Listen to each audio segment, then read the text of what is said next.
فرماتے ایک بڑا مالدار شخص تھا، اس نے ایک ناگن پال لی.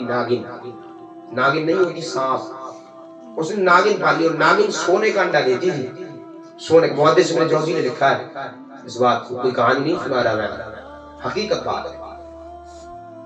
اس نے ایک ناگن پالی اور وہ سونے کا انڈا دیتی تھی.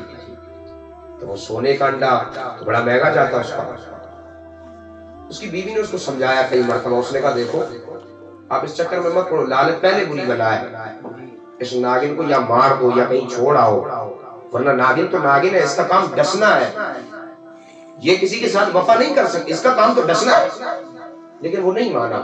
ایک دن اس ناگن نے اسی کے گھر میں گھوڑا تھا، اس کو ڈس لیا. گھوڑا مر گیا. جب گھوڑا مرا تو اس بیوی نے کہا میں نے کہا تھا آپ سے کہ اس ناگن کو کہیں چھوڑ آؤ یا اس کو مار دو، اس کا کام تو ڈسنا ہے، یہ تھوڑی آپ کے ساتھ وفا ہے. وہ بیٹھا امیر آدمی تھا، لالچی تھا نا.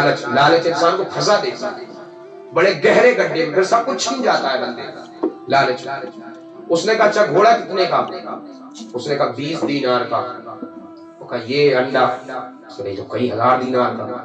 تو اس نے کہا پھر ایک انڈا، روز کا ہم ایک انڈا اگر فروخت کریں تو ذرا کتنے گھوڑے آ جائیں گے؟ مر جانتے مر گئے. ٹھیک ہے بات ختم. وہ بڑی سمجھاتی اس کی بیوی، لیکن وہ لالچ میں گھرا ہوا تھا. اگلے دن اس ناگن نے کیا کیا، کچھ دن بیتے تو اس نے پھر اس کے گھر میں ایک بکری تھی، اس بکری کو ڈس لیا.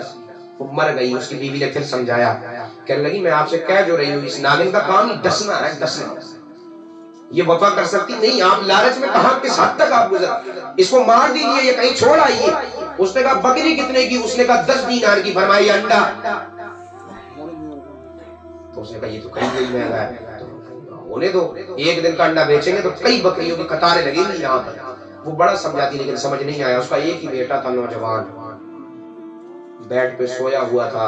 رات کو ناگن چڑھی تو نوجوان بچے اب اکلوتے لڑکے کو ڈس لیا. صبح آئی، کمرے سے چیخ نکلی ماں کے رونے کی. اس نے کہا وہ لالچی آ نکل کے باہر، میرے شوہر آ جا، لے اپنے انڈے کو رکھ اپنے پاس، رکھ اپنی ناگن کو اپنے پاس. وہ شخص کہتا ہے جب میں کمرے میں گھس رہا تھا تو میں نے دیکھا کہ وہ ناگن بیڈ سے نیچے اتر رہی تھی، اس کو ڈس لیا.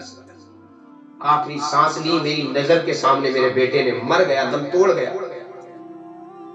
بیوی نے کہا لے رکھ لے اس کو اپنے پاس اس انڈے کو.